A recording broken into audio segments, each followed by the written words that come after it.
James Caan, in many ways, is the very embodiment of masculinity. He was a bit of a heartthrob back when he was in his prime.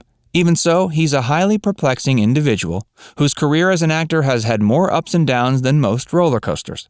It's clear he had a shot at superstardom, but some of his role selections have clearly derailed him from that path. We're going to take an up-close and personal look at this enigmatic actor's Hollywood career and speculate about what might have gone wrong. He clearly possesses a ton of talent. He very easily could have been one of the biggest names to ever come out of Tinseltown, but it seems as if he's never quite been able to secure his footing and stay on top. Before we start dissecting his career lows, which don't worry, we're going to get to in a minute, let's first see where he came from and how he got his start in showbiz in the first place. The early life of James Caan. Caan was born in the Bronx in 1940. His mother's name was Sophie and his father was Arthur. Both of his parents were Jewish immigrants from Germany.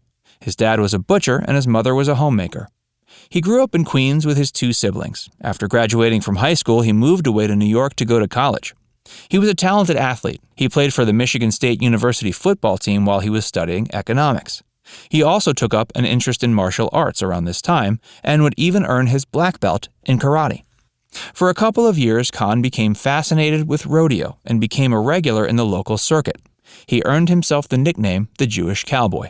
He'd later return to New York when he transferred to Hofstra University. Caan never graduated, but while he was at Hofstra, he would become acquainted with Hollywood legends Francis Ford Coppola and Lainie Kazan, who were students there as well. At Hofstra, Caan realized he wanted to be an actor. He interviewed with Sanford Meisner's prestigious neighborhood playhouse and was accepted. After that, he was granted a scholarship to be the understudy of Wynn Hanman, an acting teacher who taught many notable actors like Alec Baldwin, Michael Douglas, Mia Farrow, and Denzel Washington. Caan starts acting and quickly climbs the ranks. It was around this time he started appearing in a number of off-Broadway productions, including La Ronde and Mandingo. Caan made his Broadway debut in Blood, Sweat, and Stanley Pool in 1961. In '63, Caan made his debut on screen in the film Irma la Duce, where he played a sailor. He followed that up with Red Line 7000 in 1965 and El Dorado in '67. But perhaps his first major break came in 1969 in Francis Ford Coppola's The Rain People.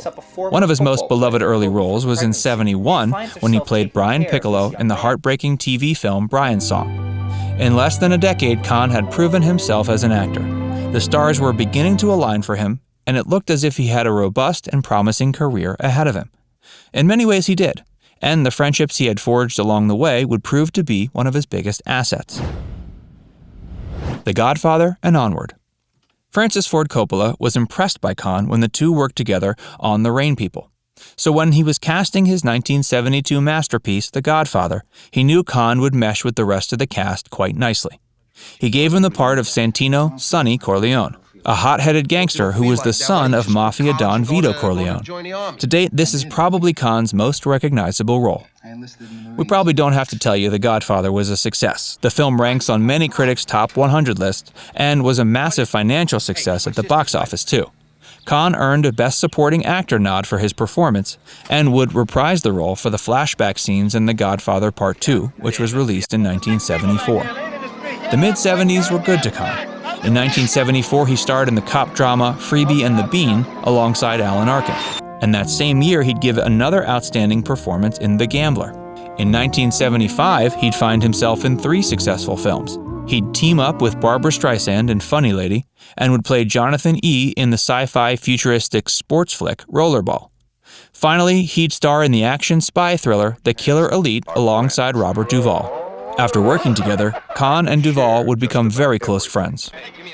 By the way, if you're enjoying this video so far, make sure you hit the like button and subscribe to our channel. And make sure you keep watching to find out what James Caan is up to these days. But before we get to that, let's take a closer look at some of his career lows. His career then took a downward turn.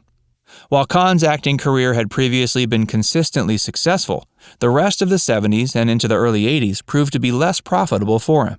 He had a string of films that are generally seen as critical and financial flops. In 1976, he starred in the panned Harry and Walter Go to New York. He followed that up with the mediocre pseudo-western flick Comes a Horseman in 1978 and the Robert Moore romantic comedy Chapter 2, which also failed to impress. In 1980, his ex-wife, Shella Ryan, slapped him with a $2.5 million suit, alleging he beat her after she told him she was considering getting remarried. The two had already been divorced for several years at the time. Ryan's attorney described his client as looking as if she had been involved in a bad traffic accident. The lawsuit was dropped days later, but it's unclear if the matter was settled out of court. Despite mounting personal problems, Caan did manage to score one hit in these years with the 1981 film Thief. But he'd follow that up with the relatively unimpressive rom-com Kiss Me Goodbye in '82. Caan hated working on that film. In fact, he'd call director Robert Mulligan one of the most incompetent filmmakers he's ever worked with. Caan temporarily retired in 1982 after suffering from severe depression over his sister's death.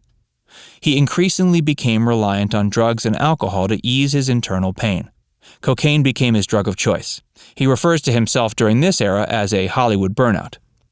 In 1985, he briefly worked on the film The Holcroft Covenant, but he ended up walking off the set and was quickly replaced by Michael Caine. It was also in 1985 that Caan was in a pretty severe car accident, and instead of returning to acting, he devoted much of his time instead to coaching children's sports teams. He had fully intended to stay away from Hollywood. If it were up to him at this point, he would have retired for good. But quicker than he expected, he found himself completely broke. He knew he had to get back to acting. When he finally came back and started looking for work, he found it was hard to come by. It seemed as if Hollywood had forgotten all about him. Another comeback. In 1987, Caan linked back up with Coppola in the dramatic film Gardens of Stone.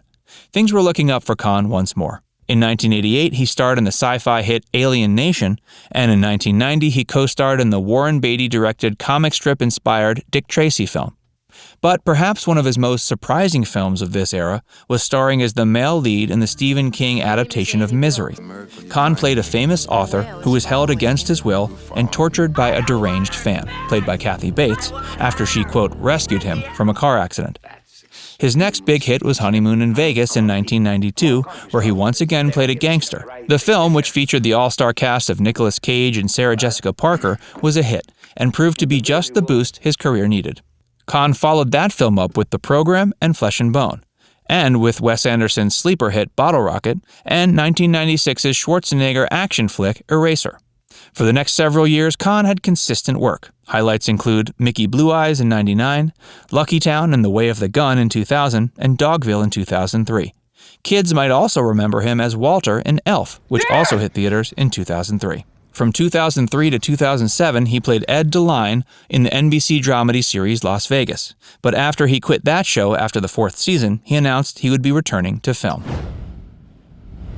From 2007 to now, Caan played the U.S. president in the film remake of Get Smart in 2008. In 2009, he had a role in the children's film Cloudy with a Chance of Meatballs as Tim Lockwood. He reprised that role in the 2013 sequel as well. From 2012 to 2013, he starred in the Starz show Magic City as Cy Berman. After that, he tried out another series, Back in the Game, which ran for 13 episodes before being canceled. It seems once again James Caan might be taking whatever work he can to pay the bills. He hasn't had a hit in years, and his most recent films have all been commercial and critical failures. It seems as if all he has left is his name, and while at one point he may have had a promising career, his best days are most likely behind him.